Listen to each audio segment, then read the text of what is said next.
Yang ada di balik pemerasan, yang ada di balik pemerkosaan, yang ada di balik pembiaran, penyelewengan kasus di Bandara Soekarno-Hatta, saudara-saudara. Hidup rakyat! Hidup rakyat! Hidup rakyat! Kami sengaja mengundang. Inilah wahai komisioner KPK. Inilah wajah-wajah korban dari Sumur Hidayat. Inilah wajah-wajah korban dari Gatot Abdullah. Inilah wajah-wajah korban dari Rizka Pemulung, saudara-saudara. Biarkan rakyat Indonesia melihat. Biarkan seluruh rakyat Jakarta melihat.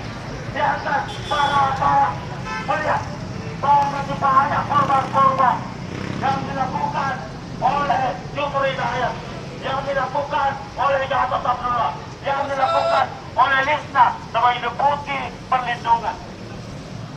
Tidak, saudara-saudara. Lisna bukan lagi menjadi deputi perlindungan. Lisna bukan lagi menjadi deputi perlindungan.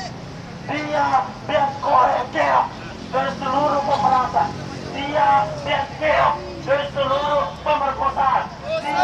Dia keok dari seluruh penyelewengan, perampokan, pemerasan oleh TKW TKI Indonesia, saudara. Kedatangan kita untuk menindaklanjuti hasil tangkapan KPK yang 18 orang itu ketika berada di Terminal 2 Bandara Soekarno-Hatta. Dan para calo yang kemarin tangkap itu dibiarkan keluar kembali. Mereka sekarang ditayangan kembali. Dari TKI yang ada di bandara. Oknum-oknum yang sudah ditangkap dikeluarkan. Itu apa? Apakah KPK cuma cari sensasi aja? Nah, ini pertanyaannya. Apakah KPK cuma cari sensasi? Tindak lanjuti. Kami di sini tidak mau ada pembiaran yang memaksa TKI atau pemerasan TKI terhadap TKI. Sebab korban-korbannya sudah banyak. KPK sendiri pun sudah tahu berapa jumlahnya. Berapa jumlah berkepalanya TKI ketika dikeluarkan dari sana. Hah? Di situ PMP 2 TKI, ada oknum polisi, ada oknum tentara bekerja sama dengan calo, memeras TKI, meminta duit kepada TKI, menipu TKI, bahkan memperkosa hingga terjadi pembunuhan kepada TKI yang ada di Lampung. Mana tanggung jawabnya semua dari semua pihak ini? Mana tanggung jawab KPK? Jangan cuma bikin sensasi saja KPK. Kalau KPK berani tangkap semuanya, jangan dilepaskan kembali. Walaupun di belakangnya itu ada bintang 1, bintang 2 ataupun pejabat semuanya sebagai backing semuanya terhadap para calon tersebut. Teman-teman di sini kita semuanya di sini adalah aksi unjuk rasa damai. Ya, aksi damai kita di sini. Betul. Kita tuangkan semuanya di sini mengenai pemerasan yang terjadi kepada TKI yang dilakukan oleh oknum-oknum yang bertanggung jawab tapi tidak bertanggung jawab. Lanjutin. Lanjut. Assalamualaikum warahmatullahi wabarakatuh. Saya akan semangat saudara sekalian. Kenapa? Kalian ini kan cari makan di Bandara Soekarno-Hatta. Tapi karena ulahnya Jumhur, ulahnya Gatot, kalian jadi terbengkalai anak istri. Anak tidak jadi sekolah, istri susah untuk cari makan. Ini kan benar-benar negara kita ini negara amburadul. Benar katanya tadi, BNPDTK itu Badan Pemerasan Tenaga Kerja Indonesia. Notabene SBY hari ini selalu mengatakan bahwa TKI itu pahlawan devisa. Tapi di mana ketika mereka diperkosa, di mana ketika mereka dibunuh, di mana ketika mereka diperas? PMP2TKI dibentuk untuk menanggulangi itu semua. Tapi apa yang terjadi? KPK juga ikut berkolaborasi di situ dengan terbukti bahwa yang ditangkap kemarin dibebaskan kembali. Itu bukti bahwa KPK tidak serius. Kalau perlu kita pakai dulu KPK ini saudara. Ini dibangun oleh uang rakyat saudara sekalian. Uang rakyat di sini yang dibangun saudara. Pajak kita. Inilah yang sangat-sangat ironis saudara sekalian. Kita datang ke sini bukan satu kali. Kita datang ke sini sudah berkali-kali. Bahkan kita melawan penindasan pemerasan TKI 1 tahun. Dari tahun 2008 sampai 2010 sampai saat ini masih terjadi saudara sekalian. Ini Sumur Hidayat TKI lagi saudara sekalian. Saudara Jumhur Hidayat adalah salah satu donatur pemenangan Pilpres kemarin saudara sekalian. Apa buktinya? Bahwa Jumhur sangat ingin menjadi menteri di DPR terang. Untuk itu, tiada kata lain, tangkap Jumhur Hidayat saudara sekalian. Menghisap darah TKI saudara sekalian. Jumhur Hidayat ini menghisap darah TKI saudara sekalian. TKI terlantar di Arab Saudi. Apakah pernah diurus saudara sekalian?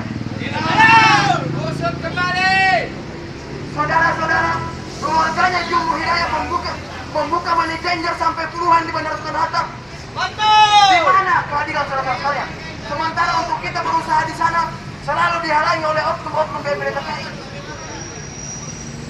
Ini sangat-sangat ironis saudara sekalian. Tidak ada kata lain.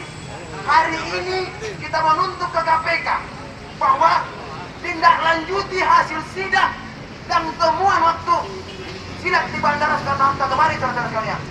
Ada rekaman CCTV-nya saudara. Ketahuan siapa yang memeras, oknum-oknum yang mana yang memeras, ketahuan. Deputi Perlindungan hari ini dia terlibat, Gatot terlibat karena membiarkan orang-orang BPD TKI itu melakukan pemerasan. Kami juga meminta kepada Presiden terpilih Bapak Jokowi, Presiden terpilih dan tim transisinya untuk mengkaji ulang pengangkatan saudara Jumhur. Ingat, pengangkatan saudara Jumhur yang akan diangkat di kabinetnya Pak Jokowi. Ingat, Pak Jokowi bilang kabinetnya itu harus diisi orang-orang bersih. Kalau seorang Jumhur Hidayat nanti ada di kabinetnya Jokowi, mau dikemanakan negara ini?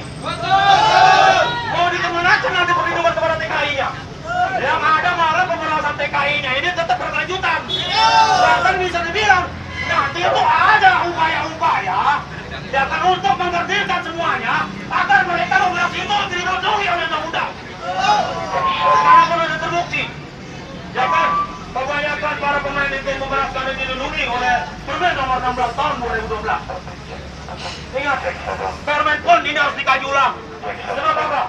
Permen ini benar-benar dimanfaatkan oleh para oknum, oleh para calo untuk memeras TKI. Ya, selamat sore pada para pihak kepolisian.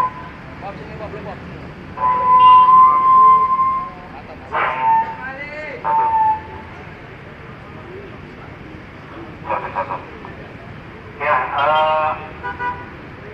kami dari Migran Justice hari ini menggelar aksi unjuk rasa untuk memberi masukan kepada Abraham Samad dan jajaran KPK lainnya. Apa sesungguhnya yang terjadi di BSP 2 TKI dan di Bandara Soekarno-Hatta. Kami sangat apresiasi kepada KPK atas sidak yang telah dilakukan beberapa waktu yang lalu, sehingga menghasilkan beberapa orang yang ditangkap, walaupun akhirnya dilepas kembali. Itu artinya bahwa di Bandara Soekarno-Hatta di Terminal 2 memang terjadi pemerasan terhadap TKI yang baru pulang dari luar negeri. Tapi kami melihat Pak Abraham Samad dan teman-teman di KPK yang terhormat hanya membuat sensasi. Kenapa? Karena sampai saat ini KPK tidak menindaklanjuti apa yang telah dilakukan beberapa waktu yang lalu. Kita sering mendengar bahwa penukaran uang asing di money changer di bandara, khususnya di gedung BPK itu murah. Pertanyaannya, kenapa murah? Mereka itu pengusaha, Pak. Mereka pengusaha yang mencari untung. Satu. Yang kedua, untuk memiliki usaha di gedung BPK TKI, baik itu money changer dan yang lainnya termasuk travel, itu tidak gratis. Ada namanya uang